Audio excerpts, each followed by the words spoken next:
तर तुम्ही ठाकरे ब्रँड पुसाल तर तुमचं नामोनिशाण मिटवू असा इशारा उद्धव ठाकरेंनी मेळाव्यातून दिलाय।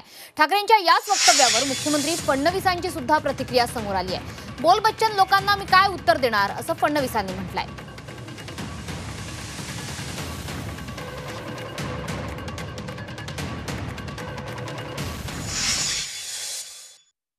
नाही अरे तुला काय करायचं, तुला नाही होत आमचं आम्ही बघू ना,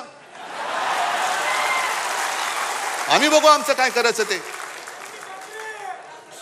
पण जर तुम्हाला कोणाला वाटत असेल की तुम्ही शिवसेना प्रमुखांचा ब्रँड पुसून टाकाल तर तुमचं नामो निशाण आम्ही महाराष्ट्राच्या धर्तीवरून पुसून टाकल्याशिवाय राहणार नाही। नामो निशाण पुसून टाकू आम्ही भाजपच्या या महाराष्ट्रातून। शिवसेनेचा ब्रँड पुसायला आले तर तुमचं नामही शान मिटून टाकेल। येताना अँब्युलन्स घेऊन जाताना नावे होऊन झाला असं उत्तर टाकेल। बोल बचन भैरवी मी उत्तर देत नाही।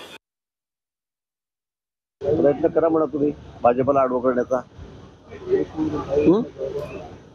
आपण बघितलं सर्व देशभर जनता आमच्या सोबत आहे, मतदार आमच्या सोबत आहे। मोदींना एकतर्फी कौल पूर्ण देशामध्ये मिळालेला आहे। राज्यामध्ये तर ऐतिहासिक असा विजय हा भाजपला मित्रपक्षांना या ठिकाणी मिळालेला आहे, महायुतीला या ठिकाणी मिळालेला आहे। आणि असं असताना जर त्यांना असा फाजील आत्मविश्वास असेल तर त्यांना आमच्या शुभेच्छा आहेत।